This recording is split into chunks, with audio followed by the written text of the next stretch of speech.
new Phase 5 of the MCU kicks off here pretty soon with Ant-Man and the Wasp Quantimania later this week.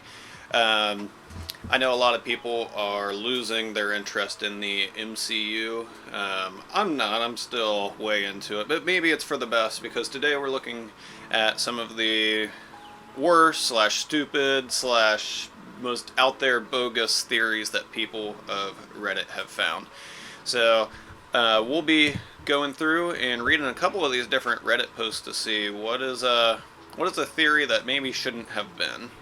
Let's check it out. Here's a interesting one right off the bat. Zima for Shaw, I think is how you'd say that, said, the Infinity War theory that Loki survived disguising himself as Bruce Banner, and that's why Bruce couldn't transform. Yeah, they didn't really flesh out a ton as to why Bruce was, like, stuck the way he was, but I just don't think this would have made sense. Obviously, it has not came true at this point.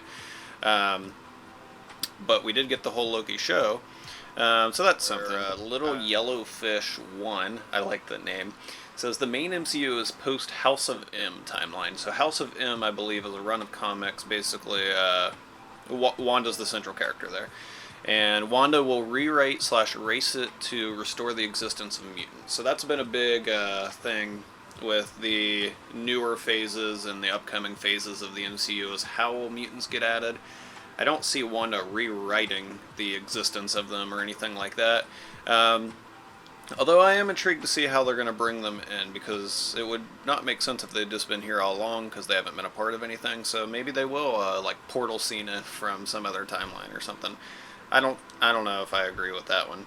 But there's at least some reason as to why they would wonder about that. I'm getting a big kick out of this one. Silly Boy just says Mobius is a variant of Howard Stark. Like, I agree with the reply. Wow. Why? I don't know how that would make sense. Alright, here's one that is very intriguing to me. I don't know about dumb, but just more unlikely. Galactus and or Doctor Doom in ... anywhere. And then Logan P says, I could definitely see it happening, though, in Phase 5 at least. Maybe I'll look stupid in a couple days when Ant-Man reveals both of them or something like that. But really, they're such high-level villains that I think they're going to let Kang breathe a little bit. I know a lot of people have thrown out Doctor Doom for like these upcoming Avengers movies. I could maybe see it at the tail end to maybe set up something there, but I would be very surprised. I think they're going to save them for, you know, the next big arc, 7 and 8 and 9 or whatever it's going to end up being. I don't see them stopping anytime soon. They make money, so we'll see. I like this one because it plays on what everyone was doing when WandaVision first came out. We didn't know how crazy the TV shows were or were not going to be. Somebody guaranteeing that Monica Rambeau's energy sight power was foreshadowing Magneto coming through a portal or something in the finale. That would have been wild for so many reasons, and it just would have not fit, even though I know like the Wanda-Magneto relation there. That was like not what was going on in that show, at least to me at all. But we saw Professor X in like a cameo in Multiverse of Madness, so yeah. Here's another one that would have been pretty lame if it would have happened. Before the release of Endgame, I had a co-worker attempt to peddle this theory that Thanos would feel bad and reverse his snap, and this dude stuck to his guns till release day. Wouldn't that just sucked? Like, I know a lot of people don't love the time travel thing, but if Thanos was just like, yeah, you guys were right. End credits. All that concept behind this one, that Doctor Strange purposely let Tony die because he didn't like him. So, Sad Slip replied, 14 million futures and you could only find one where we win, and that prick gets it. Or eats it, he said. I like the idea that he hates them so much and like is so annoyed by them having some rivalry or something that he would risk like the universe for trying to find a specific outcome where he also did not make it. This one has me more confused than anything. Ultron was in Endgame in a theory video about how Hawkeye was secretly the villain.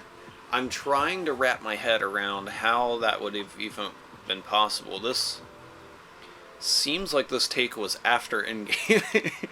um, so Ultron, Ultron was underplayed in his movie. I think like they should have given him more, but like he wasn't there. I don't know if they're trying to bring in like a what if thing with Infinity Ultron. I don't think. And then how would Hawkeye be the villain? Like that, he's just like a guy. Even if he was the villain, they could just like off him pretty easy. What? Are you guys seeing this one? Oh, and the same person. I don't think these are his, and nothing against him, but how would my favorite from back in the day was Coulson. So Phil Coulson from like Shield would be resurrected as the Vision.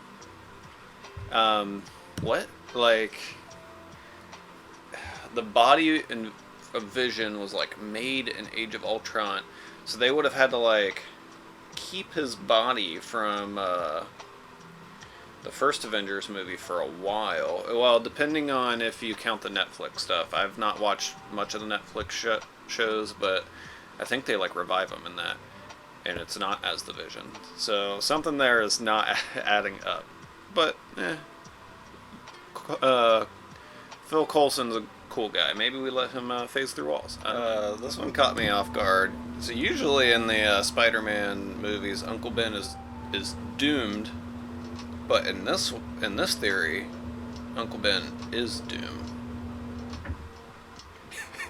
The theory that Uncle Ben is Doctor Doom, who I believe is from this fictional Latveria, Victor Von Doom, would make zero sense at all.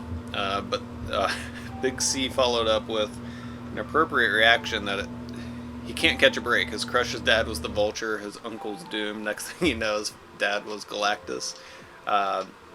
That's why his parents aren't there. It's Galactus, and I don't know, his mom's the Silver Surfer. Who knows? This is how I really feel. This has to be the last one. This is one that throughout this whole thing is apparently very popular. That before, I don't know, I think this was before Endgame, that the letters in Thanos were an acronym for the locations of the Infinity Stones. And at the time we didn't know about Red Skull and like the Soul Stone. They were wondering what H meant. And then this person said H is silent and H Gamora. But the best one, I saw someone said H actually stands for hurl your daughter off a cliff. Sorry, Gamora. These are wild. Let me know what was your favorite one. Let me know if you're gonna go see Ant-Man. See you guys.